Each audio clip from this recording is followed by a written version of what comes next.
যার ডান হাতে সার্টিফিকেট চলে আসবে আনন্দে আত্মহারা হয়ে যাবে।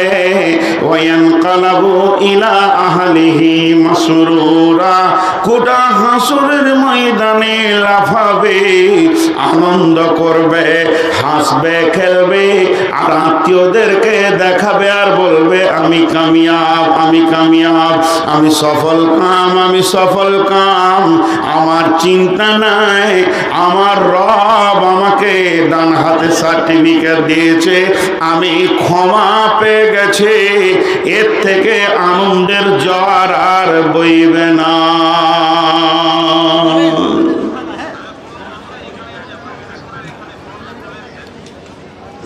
আচ্ছা ঠিক আছে, কি হচ্ছে? বলছেন আপনি? আপনি দিনাজপুর থেকে?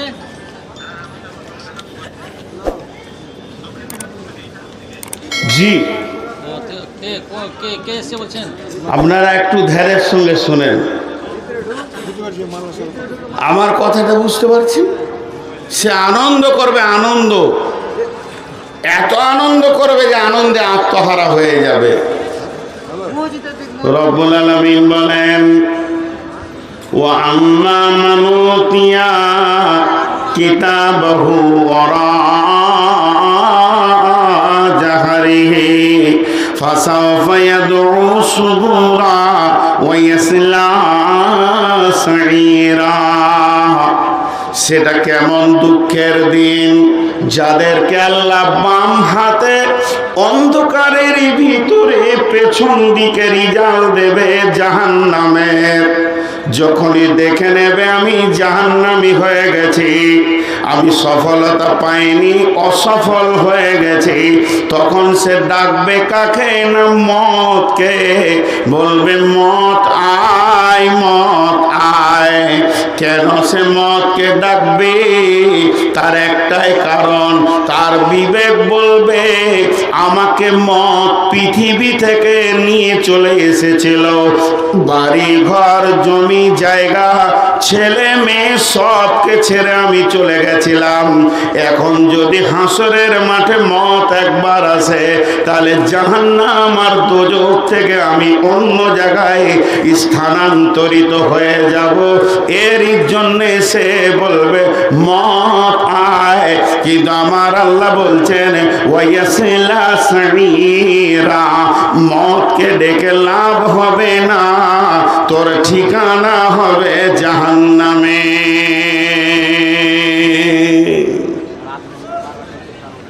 জি, আনন্দের দিন কিয়ামতের দিন।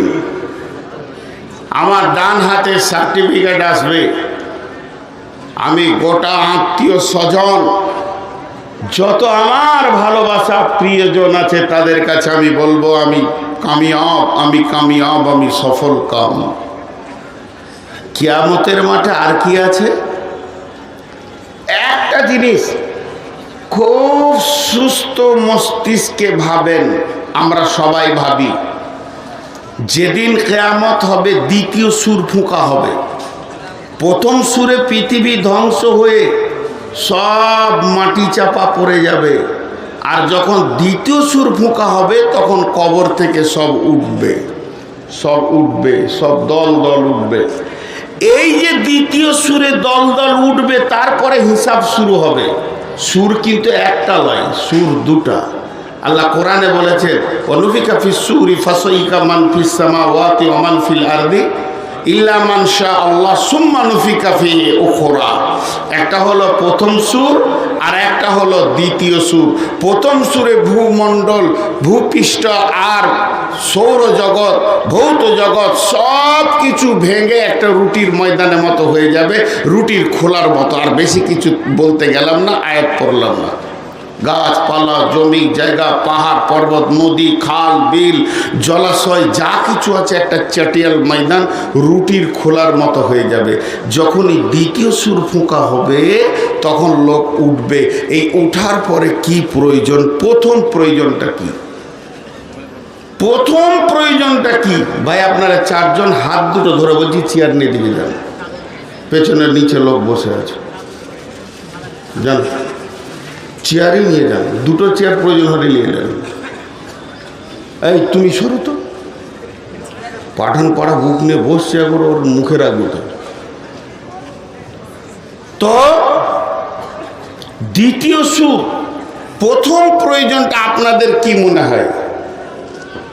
দেখেন, প্রথম প্রয়োজন হচ্ছে আলো। প্রথম প্রয়োজন আলো। কেন?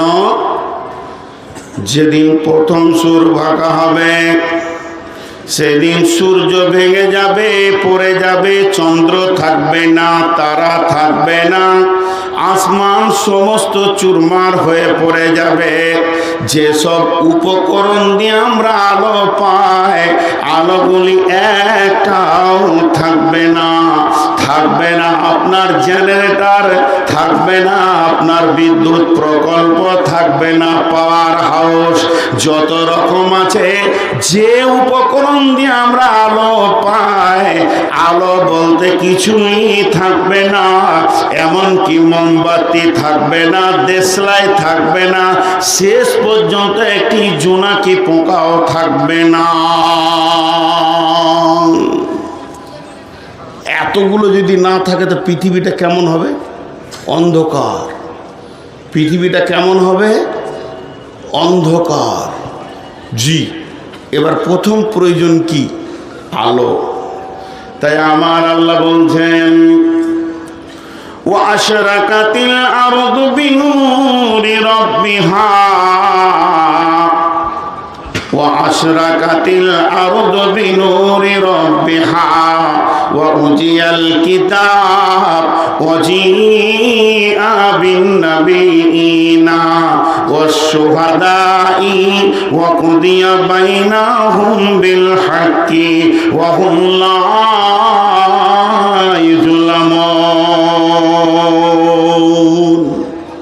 ছোট্ট করে দুটো শব্দ লি। সেই দিন, কিয়ামতের দিন, আলো হবে কিসের?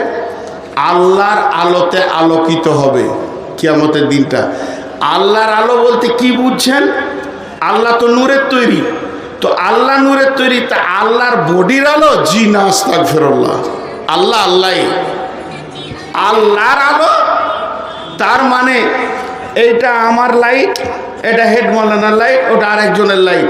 তো ওই আলোটা, ওই নূরটা আল্লাহর নিজস্ব কুক্ষিগত মুঠির ভিতরে, পৃথিবীর কারো পার নাই যখন থেকে চেয়ে নি, আল্লাহ তার আলোতে আলোকিত করবেন গোটা হাসরের ময়দান। তাহলে তো আবার আলো পেয়ে গেলাম। বেঈমানরাও তো আলো পেয়ে গেল, ইমানদাররাও যদি আলো পেল, বেঈমানরাও পেল। ইস্তেসকা পরে পানি নামালাম, ইস্তেসকা পড়লাম, আল্লাহ মেঘ বৃষ্টি দিয়ে পানি দিল, তো মুসলিমের জমিতে যত পানি, মুশরিকের জমিতে তত পানি, কাফেরের জমিতে তত পানি, ইহুদি নাসারার জমিতে তত পানি, তা লাভ তো সবারই হয়ে গেল। জি না, আল্লাহ সেদিন রহিম রহমান নয়। একটা উদাহরণ দিলে বুঝতে পারবেন। জিন বলে একটা প্রাণী আছে, জিন। জিন আমাকে দেখা দিচ্ছে, আপনাকে দেখা দিচ্ছে না, একই জায়গায় বসে আছি। এইটা আল্লাহর সম্ভব এমন একটা মাখলুক তৈরি করেছেন। শুধু তাই নয়, এটা হাদিসের ঘটনা শুনেন। আল্লাহ রসুলের চাচার নাম হচ্ছে আব্বাস রাদিয়াল্লাহু তাআলা আনহু। যখন আল্লাহ রসুলের চাচা আব্বাস সুদারু ছিলেন, সুদের ব্যবসা করেছেন, তখন তো উনি রাদিয়াল্লাহু আনহু হননি, তারপরও ভাতিজার কাছে কোনো কাজে গেছেন। তো আব্বাসের ছেলে আব্দুল্লাহ, যার কবর এখনো আছে তায়েফের ময়দানে, সে আব্দুল্লাহ শিশু আব্বার সঙ্গে গেছে। তাহলে আব্বাস আর আব্দুল্লাহ দুই বাপ বেটা যাচ্ছে রসুলের কাছে, দুজন পৌঁছে গেছে রসুলের কাছে, ওইখানে এসে দাঁড়িয়ে আছে। এবার হয়তো আব্বাস বলছে, এই বেটা মোহাম্মদ শোন, তোর সাথে কথা আছে। তখন আল্লাহ রসুল এই দিকে ফাঁকাতে একজনের সঙ্গে কথা বলছে। ফাঁকাতে, হাজি ফাঁকাতে কথা হয়, কেউ নেই সামনে। ঠিক কয়েকদিন পর আব্দুল্লাহ বলছেন, ইয়া রাসূলুল্লাহ, যেদিন আব্বার সঙ্গে আপনার মুলাকাতে গেলাম, আপনি আব্বার ডাকে 2 বা 3 বার সাড়া দিলেন না, ফাঁকাতে কার সঙ্গে কথা বলছিলেন? তো তখন আমার আব্বা আব্বাস রেগে পালিয়ে এলো। তবে আপনি যার সঙ্গে কথা বলেছেন তাকে আমি দেখেছি। যখন আব্দুল্লাহ বললেন, ও দয়ার নবী গো, আপনি যার সঙ্গে কথা বলছিলেন ওকে আমি দেখেছি। আব্বাস দেখতে পেল না, আব্দুল্লাহ দেখতে পেল। তখন আল্লাহর রাসূল বললেন, আব্দুল্লাহ রে, ওটা জিবরাইল আমিন ছিল। আব্দুল্লাহ ছোট থেকে ইমানদার, আর আব্বাস বড় পর্যন্ত ইমান আনলে, শেষ দিকে ইমান আনলে। তার মানে আল্লাহ একজনকে দেখালো, একজনকে দেখালো না। তো কিয়ামতের মাঠে ঘটনা কি হবে? সবাই নূর দেখতে পাবে না, সবাই নূর দেখতে পাবে না। তাহলে আমার ওই নূরটা দরকার, আপনারও ওই নূরটা দরকার। কি আমল করব পৃথিবীতে? নবীজি বলেছেন, আসসালাতু নূরুন ওয়াল কালামু বুরহানুন। নামাজ হলো জ্যোতি।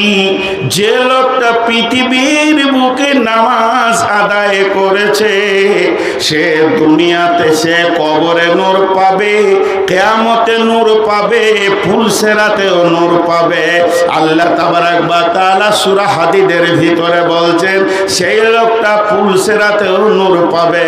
আর যে লোকটা তুবু ইলাল্লাহি তাওবাতান নাসুহা, প্রতিজ্ঞাবদ্ধ ইখলাসের সঙ্গে তওবা করেছে, তারা নূর পাবে, তাদের নূরকে বৃদ্ধি করা হবে। অতএব কিছু আমলের বদৌলতে নূর পাওয়া যাবে। তার মধ্যে এক নম্বরে হলো সালাত। যে নামাজ পড়েছে সে নূর পাবে। এখানে ই নাই না, ঘড়ি নাই, 111 ঠিক আছে। তাহলে যে সলাৎ পড়েছে সে নূর পাবে। এই মাদ্রাসাতেই পড়েছি, মনে হচ্ছে যেন এখনো দৃশ্যটা ভাসছে। আল্লাহ জান্নাত নসিব করুক।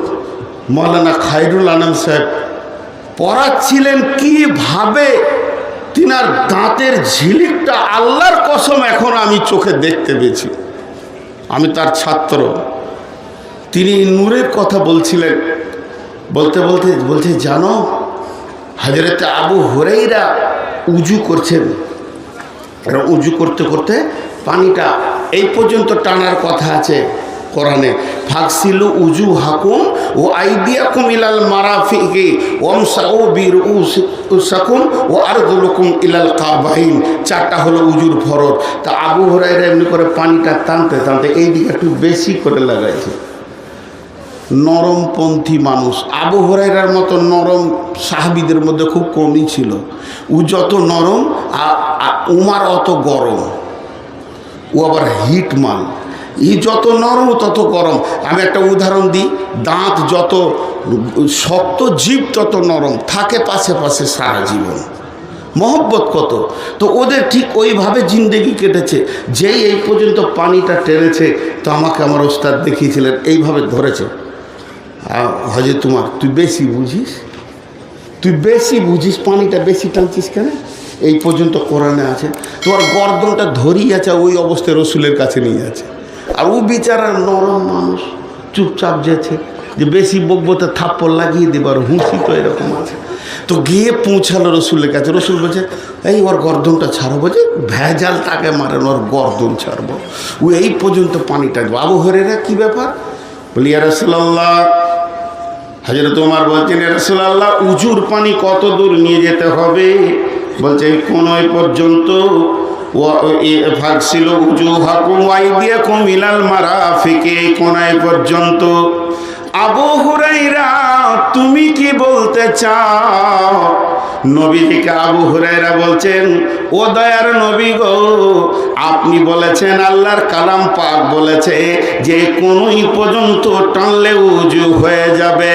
কিন্তু আপনি একটা কথা বলেছেন, উজুর পানি যত দূর যাবে কিয়ামতের মাঠে নূরে ঝকমক করবে।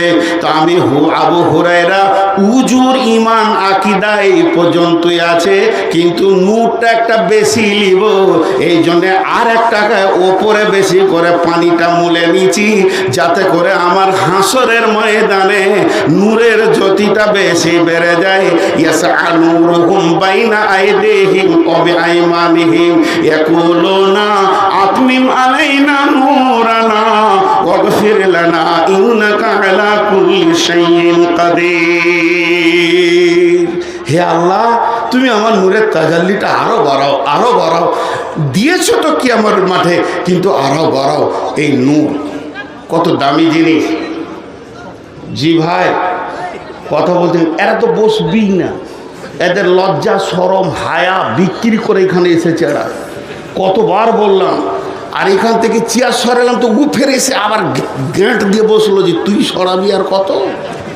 হ্যাঁ, আর কত ভলেন্টিয়ারি করব, বায়ান করব না ভলেন্টিয়ারি করব। পাছাতে চেয়ার নিয়েই বাড়ি যাবে এরা। জি, তো আপনারা আল্লাহর রাস্তে বসে যান।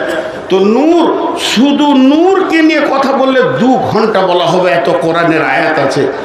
এবার একটা উদাহরণ দিব। নূরটা কত বড় নিয়ামত দেখেন, নূরটা কত বড় নিয়ামত। উদাহরণটা শুনেন। এটা মসজিদ, খুব ভালো করে শুনেন। এটা মসজিদ, আর এখানে মাগরিবের সময় আমরা 100 লোক বসে আলোচনা করছি জালসাটা কিভাবে হবে, কি করা যাবে। এমন সময় মসজিদে আজান শুরু হয়ে গেল, আল্লাহু আকবার, আল্লাহু আকবার। ধ্যান দিয়ে শুনবেন উদাহরণটা। লোক ছিল 100, যেই মাইকে আজান পড়ে গেল 75টা লোক মসজিদ ঢুকে গেল, কাতারে বসে গেল। আর 25টা লোক লুটা খুঁজছে, ট্যাপ খুঁজছে, পানি খুঁজছে, পেশাবখানা খুঁজছে। তার মানে আপনাকে আর জানতে বাকি থাকলো না যে ওই লোকগুলির উজু আছে, এর জন্য ওরা নামাজের কাতারে বসে গেছে মসজিদে। আর এদের উজু নাই, এর জন্যই ঘুর ঘুর ঘুর ঘুর করছে। এখনো নামাজ শুরু হলো না, আজান হবে, সুন্নত হবে, তারপরে ইমাম আসবে, কাতার দাঁড়াবে, নামাজ শুরু হতে বাকি আছে, এরপরও তারা মসজিদ ঢুকে গেছে। তার মানে নূরটা কিয়ামতের দিনের জন্য কত বড় নিয়ামত। মানুষ উঠবে আর অটোমেটিক তার শরীরে আল্লাহর নূর চলে আসবে, জ্যোতি চলে আসবে, যেন গোলাম আঁধারে কষ্ট না পায়। তা আমার আল্লাহ বলছে, যখনই তুই নূরটা পেয়ে যাবে, এখন দাড়ি পাল্লা আসবে, ডান হাতে বাঁ হাতে সার্টিফিকেট দেওয়া হবে, কখন বিচার হবে, কখন হিসাব হবে, আবার জাহান্নামকে আনা হবে, পুলিশে রাত রাখা হবে। এত ভেজাল কথা তুই ছেড়ে দে, তোর শরীরে নূর লেগে গেছি মানে তুই জান্নাতি। হিসাবের ভেজালে দিয়ে মাথা করাস না, তোর শরীরে নূর পৌঁছে গেছে, তুই 100% জান্নাতি। আল্লাহ সূরা আল ইমরানের ভিতরে বলছেন, কি বলছেন? বিসমিল্লাহির রহমানির রহিম। ইয়াওমা তাবিয়াজ্জু উজুহু ওয়া তাসওয়াদ্দু উজুহু ফাআম্মাল্লাযীনা আসওয়াদ্দাত উজুহুম আকাফারতুম বা'দা ঈমানিকুম ফাযুকুল আযাবা বিমা কুনতুম তাকফুরুন ওয়া আম্মাল্লাযীনা বিয়াজ্জাত উজুহুহুম ফাফি রাহমাতিল্লাহি হুম ফিহা খালিদুন। আল্লাহ বলছেন, সেই কঠিন কিয়ামতের দিনে মানুষ যখন দল দল উঠবে, তার প্রথম প্রয়োজনটাকে পুরা করা হবে। কারো চেহারা আলো হবে নূরের, কারো উজুর অংশ আলো হবে, কারো উজুর অংশ আলো হবে না, আলো পাবে না। কিন্তু যারা আলো পেল না, তাদেরকে জেনে নিতে হবে, এত হাদিস কোরআন শুনেও মুসলমানের ঘরে জন্ম নিয়ে আমি কাফরি করেছি, আর তার জায়গা হবে আগুনের ভিতরে। কিন্তু আমার আল্লাহ বলছেন, ওরে আমার গোলামের দল, তোদের শরীরে যখনই কিয়ামতের মাঠে উঠার সঙ্গে সঙ্গে নূর ফিটিং হয়ে যাবে, তখনই তুই জেনে লে ফাফি রাহমাতিল্লাহি হুম ফিহা খালিদুন, তুই আল্লাহর রহমতের আওতাভুক্ত চলে এসেছিস। তুই আল্লাহ রহমতের আওতাভুক্ত পড়ে গেছিস, তোকে আর দরাদরি করতে হবে না, চুপ করে বস, আল্লাহ তোকে জান্নাতে দেবে। কারণ তোর শরীরে নূর লেগে গেছে, তুই নিশ্চিত হয়ে যা, তুই আল্লাহ রহমতের আওতাভুক্ত ঢুকে গেছিস। জান্নাত বলছে না, বরং আল্লাহর রহমত বলছে। জান্নাতের থেকেও দামি হচ্ছে আল্লাহর রহমত। তার মানে জান্নাতে প্রত্যেকটি নিয়ামতই স্ট্যাম্প মারা থাকবে আল্লাহর রেজামন্দি। যে জান্নাতে আল্লাহর রেজামন্দি নাই ওটা জান্নাতই নয়। যে জান্নাতে আল্লাহর রেজামন্দি নাই, আল্লাহ আনন্দিত নয়, আল্লাহ খুশি নয়, ওটা জান্নাতই নয়। অতএব জেনে নেন আল্লাহ তাবারক ওয়া তাআলা নূরের ব্যাপারে কত গুরুত্ব দিয়েছেন। তো এইটা কিয়ামতের মাঠে পাওয়া যাবে, আনন্দিত হবে, লাফাবে, কুদবে, আমি কামিয়াব, আমি পাশ করে গেছি। জি, এইভাবে কিয়ামতে 4খানা নিয়ামত পাওয়া যাবে, আমরা গুনে গুনে 4খানা। নাম্বার 2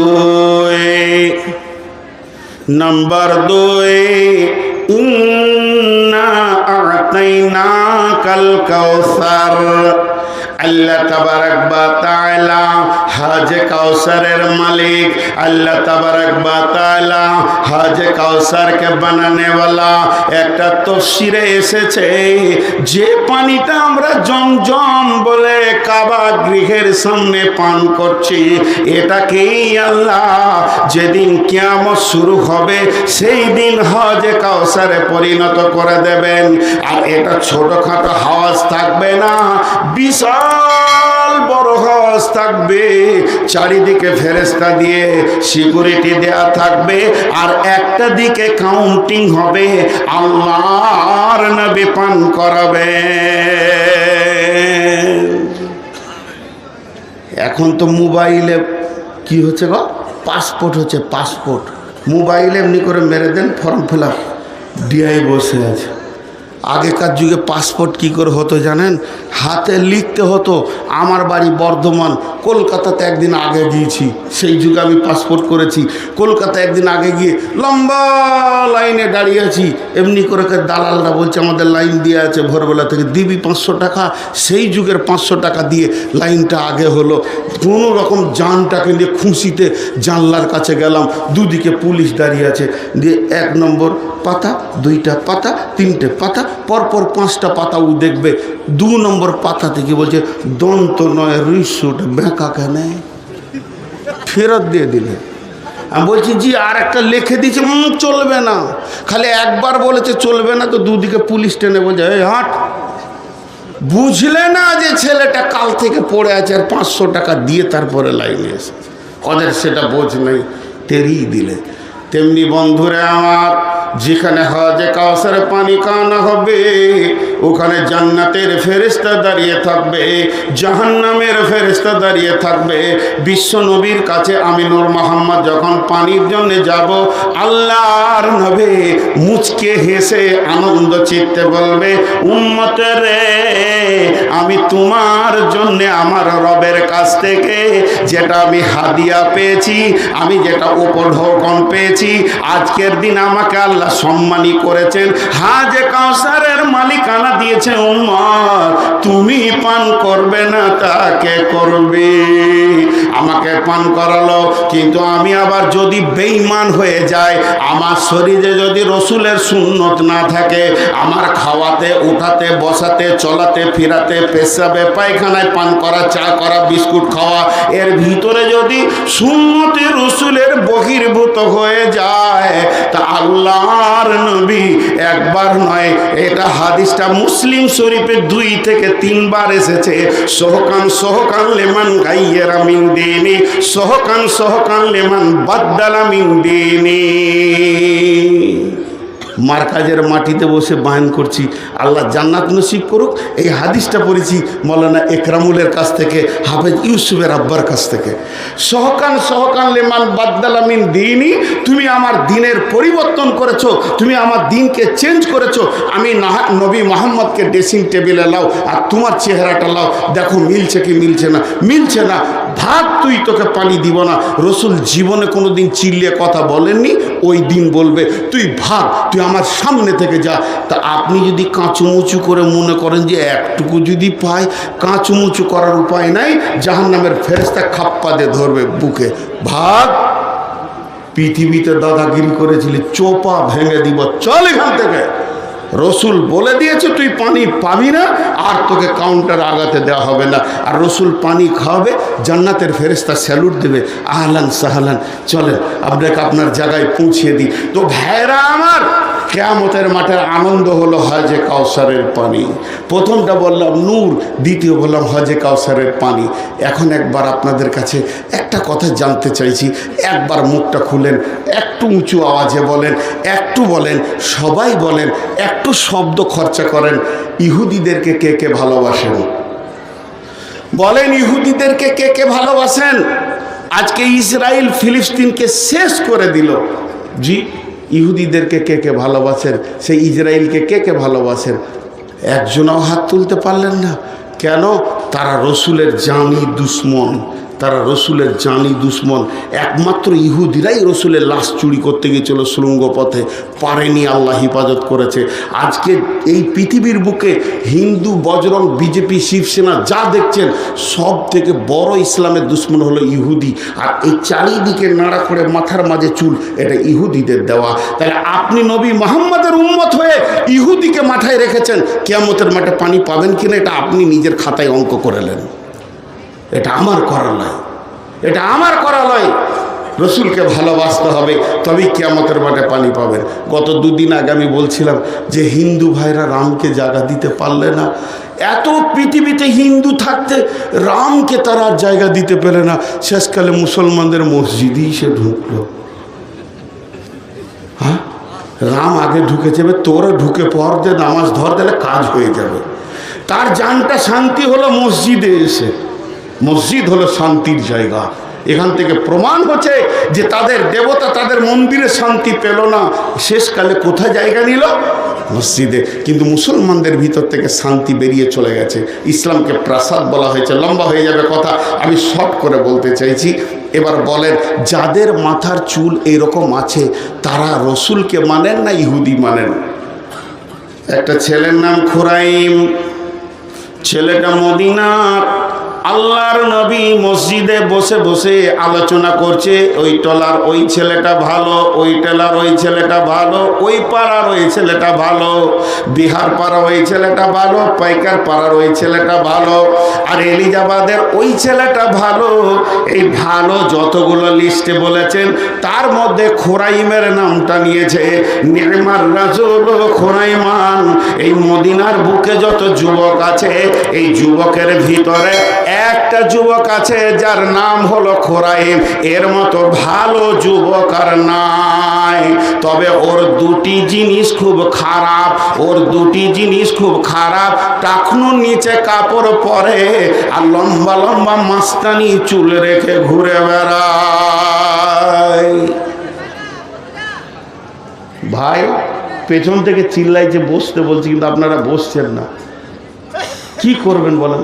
তোরা বসবি, তোরা ছোট ছোট ছেলে, বসে যান ভাই, হাতে ধরে বলছি, বসেন বসেন, দেখেন বসেন, আল্লাহর হস্তে বসেন। এবার ওই ছেলেটাকে কেউ বলছে, খোরাইম রে, বলছে কি? মসজিদের নববীতে রসুল তোর নাম নিয়েছিল, ওর কলজেটা বড় হয়েছে। হ্যাঁ, আমার নাম? বলে হ্যাঁ, ঠিক করে শুনেছিস তো, আমার নাম বলছে রসুল, রসুলের মুখে আমার নাম রে? বলে হ্যাঁ, শুধু নাম লয়, বলছে তুই নাকি মদিনার মধ্যে ভালো ছেলে, তোর মুখটা বুকটা উঁচু হলো। বলছে তোর দুটো খারাপ আছে, ওটা বলেছে, তোর মুখটা নেমে গেল। আমার আবার দুটো খারাপ কি আছে রে? বলছে তোর ওই মাথার চুলটা রসুল দেখতে পাচ্ছে না, আর পায়ে টাকুনি নিচে কাপড়। সিধা মন খারাপ করে বাড়ি গেল, সেলুনে গেল না, টেলার্সের কাছে গেল না, তোর চুলের গুষ্টি বেঁচে খাই, এমনি করে ধরছে আর কাটছে। আমার রসুল নারাজ, ওই চুল আমি রাখবো?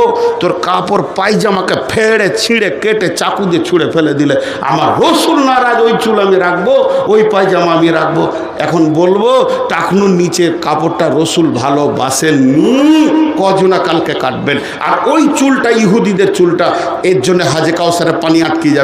নূর মোহাম্মদ বলছি না, এটা হলো প্রসেসিং। কজন চুল কাটবেন রসুলকে ভালোবাসি তো?